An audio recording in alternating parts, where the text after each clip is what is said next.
Last year, at our convention in Ocean City, I shared with you my experiences at the Jernigan Institute's Leadership and Advocacy in Washington, or LAW program.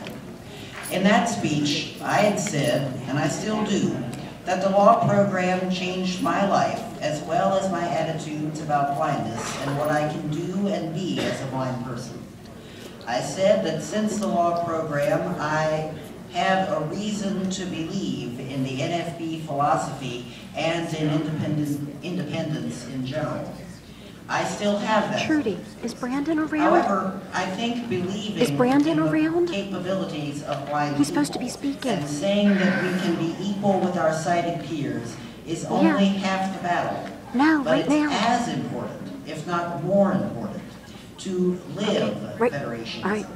To live our lives as confident and competent blind people who can and do compete on equal terms with our sighted peers. In order to live this independent way of life we call federationism, we must learn certain skills and alternative techniques which enable us to succeed, including Braille, cane travel, technology skills, and daily living skills.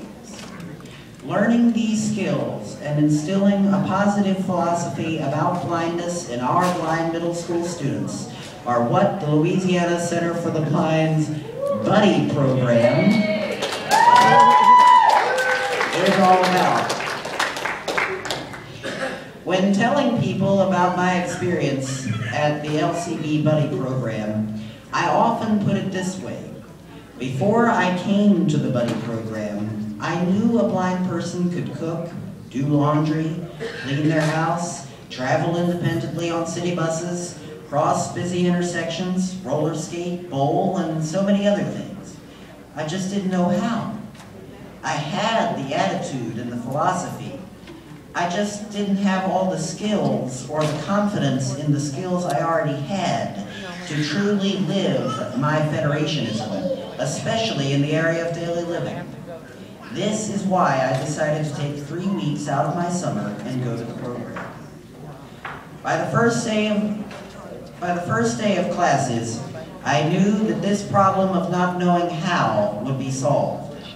I had classes taught by blind adult role models, all of whom had graduated from the Center's adult program, an intense and intensive 9-month program where students are fully immersed in the alternative techniques of blindness.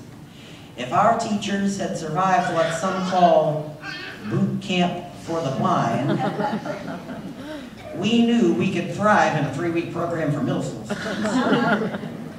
That doesn't mean, though, that it wasn't a challenge. A typical day at the Buddy program would look something like this. In the mornings, besides the usual morning routine, we were left to make and eat breakfast in our apartments. As we soon found out, this really meant that if we wanted to eat any breakfast at all, we had to make it ourselves. We then all met in the conference center for morning announcements, after which we were dismissed to go to our classes. We had classes in technology, Braille, home ec, and travel. We had lunch in between our 3rd and 4th classes, which was also eaten and me in our apartment. In the afternoons, we did a variety of activities that offered us both a good time and an opportunity to use what we were learning in our classes in real life. From swimming to rock climbing, from bowling to roller skating, from grocery shopping to attending a chapter meeting. I felt that all these activities did more to improve my blindness skills than even the classes, because I was able to use what I learned to have fun and to participate in the community just like anybody else. I would be remiss if I didn't talk here about our counselors and the wonderful instruction they provided. When I left for Louisiana, I definitely had some anxiety about this experience. Would I really learn anything? Would the counselors be able to give me the one-on-one instruction I needed, especially in daily living and travel? Would I be too far behind my classmates? And how would the instructors handle it if I learned a little slower than they did? As I soon discovered, my fears were groundless. I remember well my first home ec class. On that first day, the counselors were getting to know us and finding out what we could do and what we needed to learn. My home ec teacher asked if I knew how to do my own laundry.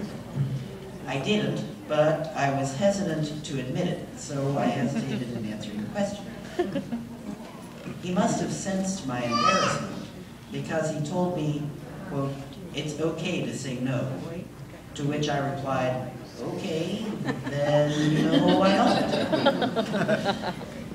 That one incident put me at ease. Although there were a group of us in the program, each class was based on each student's individual needs, strengths, and weaknesses. This enabled me to be very successful in the next 3 weeks. I felt comfortable and safe in this environment, and I wasn't afraid to ask how to do something or to admit that I didn't know something.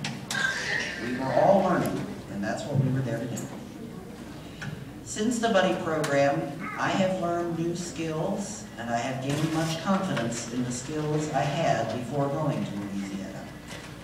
This has opened up new horizons to me and has shown me even more than the law program that is training and opportunity.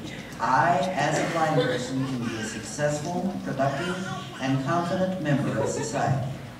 In short, since the buddy program, I can truly say that, although I have a long way to go, I am starting to live Federationism. Thank you.